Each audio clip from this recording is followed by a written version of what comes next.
파트 1에서는 장현이 길체가 나루터로 오지 않고 구원무에게 돌아가 혼례를 진행하는 모습을 목격합니다.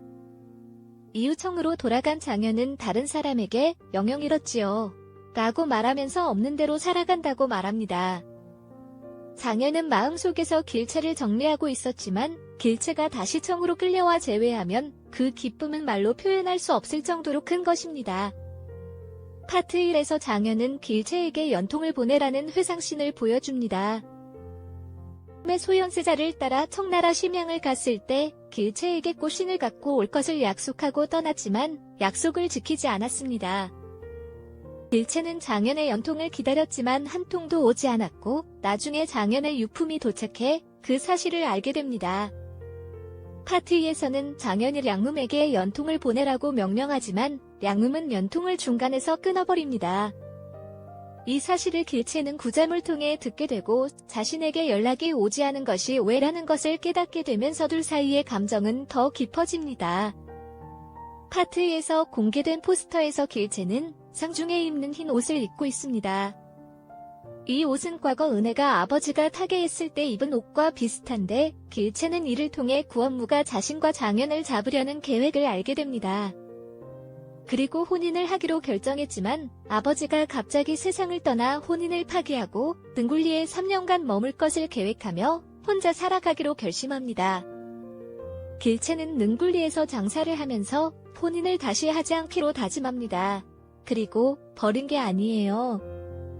차마 가질 수 없었던 거예요. 라고 말하면서 자신의 마음은 오직 장현에게 있음을 밝힙니다. 그래서 길체는 능굴리에서 살면서 다른 사람들이 자신에게 다가오지 못하게 예쁜 쪽머리와 비녀를 사용하며 미혼 여성으로 살아가게 됩니다. 그러던 중 한 조선의 괴한에게 납치되고 청나라로 팔려가게 되는데 이때 장현은 길체를 노예 사냥터에서 보게 됩니다. 그런데 길체를 이미 사모하는 각화는 길체를 고관의 집시녀로 팔아버립니다. 이후 장현은 길체를 구하기 위한 작전을 시작합니다. 11회 예고 영상에서는 장현이 고관의 집에 사람을 보내 모든 시녀들을 외부로 빼내는 작전을 진행한다는 것을 알 수 있습니다. 또한 포스터를 보면 네 번째 여자가 길체와 닮았다고 보입니다. 하지만 청나라 공주인 각화는 이 작전을 간파하고 길체의 탈출을 막기 위해 노력합니다. 그리고 길체와 다른 포로들은 청나라에서 고문을 당하게 됩니다. 이에 장현은 직접 길체를 구출하기로 결심하고 도망한 사실이 알려지면 모두 길을 빛내 찾아내려 할 것이다. 무사히 가거라라고 전합니다. 그러나 오늘 이 강을 건너야 한다. 장현은 여러 어려움을 극복한 끝에 길체를 먼저 조선으로 보냅니다. 그리고 조선으로 돌아온 길체는 청나라에서 받았던 정신적인 고통을 이어받게 됩니다. 조선 양반이 저를 중시하는 편견을 가지고 있어 환양녀로 돌아온 길체를 가만두지 않습니다. 이 포스터에서 연준이는 조선 땅에서 오랑캐 흔적을 지울 수 있다면 내 혼이라도 바치고 싶어라고 말합니다.